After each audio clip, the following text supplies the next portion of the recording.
Globalisasi membuat jarak semakin tidak berarti. Nah, padahal ya tanggung jawab pemimpin itu kan luar biasa dahsyat ya di akhirat. Bahkan ketika ada satu rakyat yang sengsara, ya, ini Allah meminta pertanggungjawaban pemimpinnya. Waduh. Subhanallah. Mengapa dia masih bisa tidur nyenyak dan makan kenyang, sementara ada rakyatnya yang mati kelaparan gitu. Lintas budaya semakin mudah diakses tanpa bisa dibendung lagi dan berakibat norma-norma dan moralitas semakin terkontaminasi. Atau juga nggak sedikit ya remaja yang akhirnya berpacaran gara-gara terinspirasi oleh tayangan-tayangan sinetron atau acara itu tuh yang suka ada pernyataan cinta di televisi reality show itu ya? Iya, yang reality show kayak gitu ya, yang balik lagi mau pacar lama segala macam itu terdorong untuk pacaran. Nah ini menggeser perilaku jadi negatif. Dan hanya iman yang sanggup membentengi diri. Pendengar yang budiman, angin sejuk kembali berhembus dengan hadirnya Voice of Islam. Kemudian juga bagaimana kita melihat Islam itu sangat mendorong laki-laki perempuan untuk fastabiqul khairat, ya, berlomba-lomba dalam melakukan kebaikan, gitu ya. Dan juga kita juga melihat bahwa betapa muslimah ya sahabiyah dulu itu berkontribusi besar dalam perjuangan Islam. Media Islamnet dan radio kesayangan Anda menghadirkan Voice of Islam. Voice of Islam. Voice of Islam.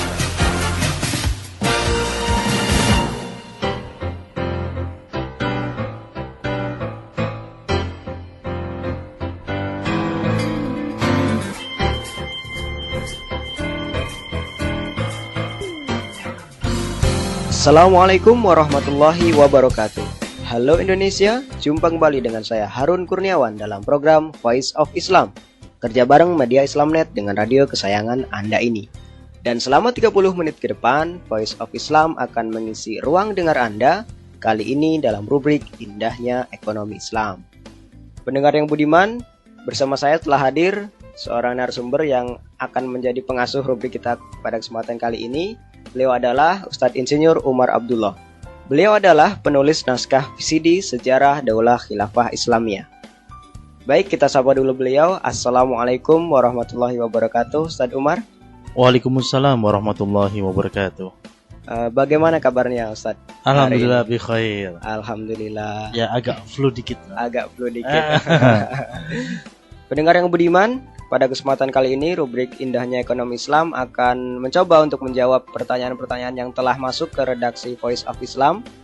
Dari begitu banyak pertanyaan yang masuk, kami mohon maaf karena belum sempat untuk bisa menjawab semua pertanyaan, tetapi mudah-mudahan pertanyaan-pertanyaan yang akan kami bahas kali ini dapat mewakili pertanyaan-pertanyaan yang telah Anda ajukan kepada redaksi Voice of Islam. Pendengar yang budiman, pada kesempatan kali ini kita akan mencoba menjawab pertanyaan-pertanyaan seputar tentang sepinya order, kemudian cara berhemat, makan dari uang judi, serta menerima warisan dari orang non-muslim. Baik, kita akan langsung saja bahas pertanyaan-pertanyaan tersebut bersama Ustadz Insinyur Umar Abdullah. Baik Ustadz, ini ada pertanyaan yang pertama dari Saudara Ari di Kalimantan Timur. Iya. Di 0852 sekian. Pertanyaannya kira-kira seperti ini Ustadz. Tolonglah kami beri petunjuk yang bisa kami jadikan sebagai pedoman untuk menghilangkan rasa keputusasaan kami. Sholat dan sedekah kami sudah kerjakan meski jumlahnya hanya sebatas kemampuan kami. Tapi 2 bulan akhir ini order kami kosong sama sekali. Kami dipercayakan kelola sebuah percetakan kecil. Atas petunjuknya kami ucapkan terima kasih. Dari Saudara Ari di Kalimantan Timur. Ya, bagaimana Ustaz menjawab pertanyaan dari Saudara Ari ini? Mas Harun dan pendengar yang budiman di seluruh tanah air, khususnya Mas Ari di Kalimantan Timur yang mengirim SMS pertanyaan ini. Yang pertama, Anda harus meyakini bahwa Allah lah yang melapangkan dan menyempitkan rezeki seseorang. Karena itu Anda harus selalu berdoa kepada Allah agar Allah melampangkan rezeki Anda. Niatkanlah dalam doa itu agar rezeki yang Anda terima akan memudahkan Anda melaksanakan kewajiban-kewajiban yang telah Allah bebankan kepada Anda dan menghindarkan Anda berbuat yang diharamkan. Itu yang pertama. Yang kedua, banyak-banyaklah beristighfar, memohon ampun atas segala kesalahan yang pernah Anda lakukan. Banyak-banyaklah mendekatkan diri kepada Allah. Selain bersedekah, sholat duha harus banyak dilakukan. Jangan sekali-kali meninggalkan kewajiban-kewajiban, karena itu akan membuat Anda jauh dari Allah, sehingga pertolongan Allah pun semakin jauh. Yang ketiga, lakukan evaluasi internal dalam perusahaan. Bicarakan dengan tim Anda, kenapa order menurun, bahkan menghilang. Tadi 2 bulan kan nol order ya. Iya, betul. Apakah mungkin karena pelayanan percetakan Anda yang kurang memuaskan sehingga banyak pelanggan yang kecewa? Biasanya kekecewaan pelanggan itu segera ditularkan ke pelanggan yang lain dan calon pelanggan yang lain ya. Untuk jasa percetakan, umumnya yang saya ketahui, pelanggan itu biasanya melihat hasil cetakan dan ketepatan waktu. Jika salah satu atau dua-duanya tidak memuaskan, maka pelanggan akan segera pergi. Nah, evaluasi juga mungkin promosi jasa Anda kurang gencar. Promosi yang pasif, apalagi tanpa promosi, ya tentu akan berbanding lurus dengan berkurangnya pelanggan. Nah, promosi selain aktif juga perlu efektif dan efisien.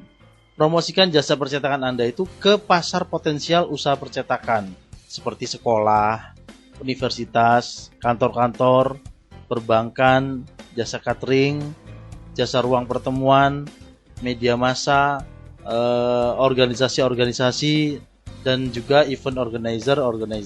Nah, buatlah inovasi-inovasi yang baru, baik dalam hal produk yang bisa dilayani maupun dalam hal pemasarannya. Dengan kemudahan komunikasi, buatlah pelanggan itu mudah menghubungi Anda. Artinya jangan menunggu saja di kantor, tapi datangi pelanggan Anda itu. Itu yang ketiga. Yang keempat, lakukan evaluasi kondisi eksternal. Misalnya, dengan naiknya harga BBM, LPG, jalan tol, listrik, tentu kondisi perekonomian akan menjadi lesu. Nah, sementara kebutuhan masyarakat akan produk cetakan tetap ada. Maka carilah inovasi-inovasi agar kebutuhan masyarakat tadi tetap bisa Anda penuhi. Misalnya dengan bahan yang lebih murah, namun bentuknya lebih kreatif. Nah, sering terjadi karena keterbatasan, seseorang itu jadi kreatif. Nah, evaluasi eksternal ini juga dilakukan dengan cara melihat pesaing-pesaing Anda, kompetitor Anda. Lihatlah inovasi-inovasi yang mereka lakukan. Belajarlah dari mereka, baik keberhasilan maupun kegagalan mereka. Jika perlu, Anda bisa bekerja sama dengan mereka dalam order-order tertentu. Selamat mencoba. Ya, terima kasih.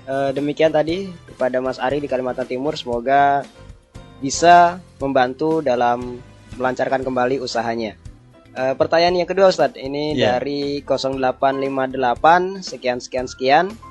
Assalamualaikum. Adakah cara kita umat Islam agar dapat menekan pengeluaran di saat sulit seperti ini? Terima kasih. Wassalam. Ya, mungkin ini juga sekaligus mewakili ya dari pemirsa dari pendengar yang lain yang juga mengalami kondisi yang sama dengan susahnya keadaan ekonomi kita yang harus disiasati. Nah, bagaimana Ustaz untuk menjawab pertanyaan saya ini? jawab dulu ya. Waalaikumsalam warahmatullahi wabarakatuh. Memang kondisi Indonesia ini sedang berat-berat ya. Apalagi katanya nih harga BBM khusus ya, harga BBM itu tidak berhenti di angka sekarang. Kemungkinan akan naik lagi.